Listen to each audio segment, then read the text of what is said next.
Olá, aqui Fábio Tel, especialista em aparelhos, e neste vídeo eu quero falar para você sobre a distorção no modelo de trabalho. O que é essa distorção e como que a gente percebe ela normalmente? Bem, imagina que você realizou um aparelho, você fez um aparelho muito bem adaptado no modelo de trabalho e você envia para o consultório. Quando o dentista vai instalar esse aparelho, o aparelho não adapta bem. O que acontece é que provavelmente havia uma diferença entre o que era lá a arcada do paciente e o modelo que você tinha em mãos. O modelo que você tinha estava impreciso. Então não importa o quanto você faça esse aparelho bem feito, se o modelo não for preciso, não vai adaptar realmente. E geralmente o pior é que não tem muito ajuste.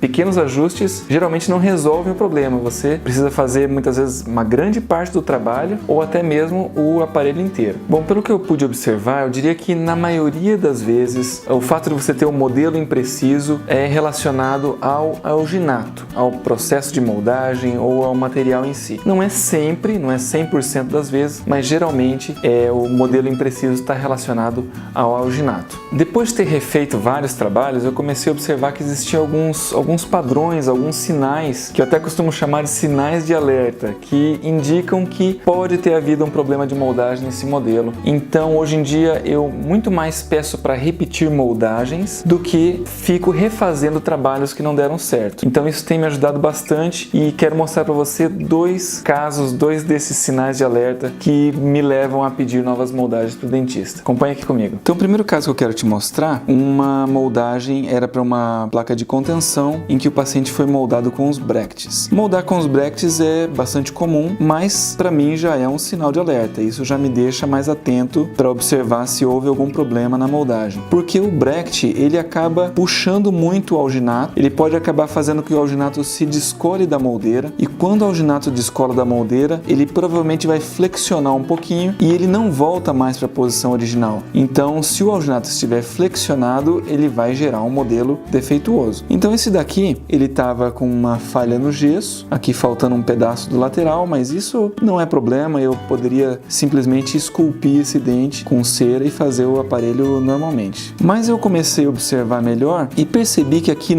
olhando lateralmente, havia uma curva aqui na posição desses dentes. Então isso não era uma coisa normal. Era normal que os dentes seguissem uma linha na horizontal, como se fosse uma linha da oclusão. E aqui ele fez uma curva, então poderia ter sido repuxado no alginato nesse ponto. Aí o dentista me mandou também o modelo antagonista, o que ajudou a identificar aqui o problema.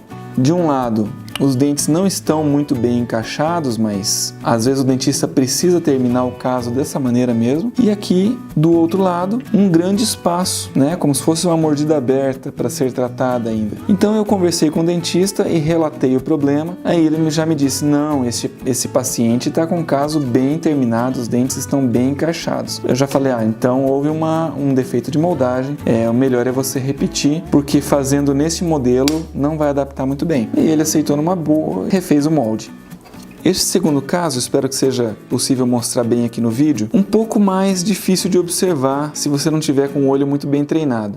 Olhando aqui o modelo, eu consigo perceber que esses dentes estão repuxados também nesse sentido. Então as cúspides vestibulares estão muito mais altas do que as cúspides palatinas. E isso pode ser um sinal de que o alginato flexionou e ficou um pouco com a dimensão alterada, né? Então esse aqui é um sinal. Um outro sinal, eu observo aqui a linha da cervical e observo a linha da cervical pela face vestibular. Geralmente o que é normal, a borda cervical aqui do lado palatino deve estar aproximadamente no mesmo nível que a borda vestibular. Mas olhando por aqui, eu tenho um dente numa dimensão que parece bem normal, né? Um dente, vamos dizer assim, um tamanho normal para um central com relação ao lateral. Aqui não vejo deformidade, mas olhando por vestibular, esse dente está mais curto. Então também indica que houve aqui um problema no alginato. Olhando aqui, o dente está numa dimensão que parece normal e olhando por aqui, o dente um pouquinho mais curto.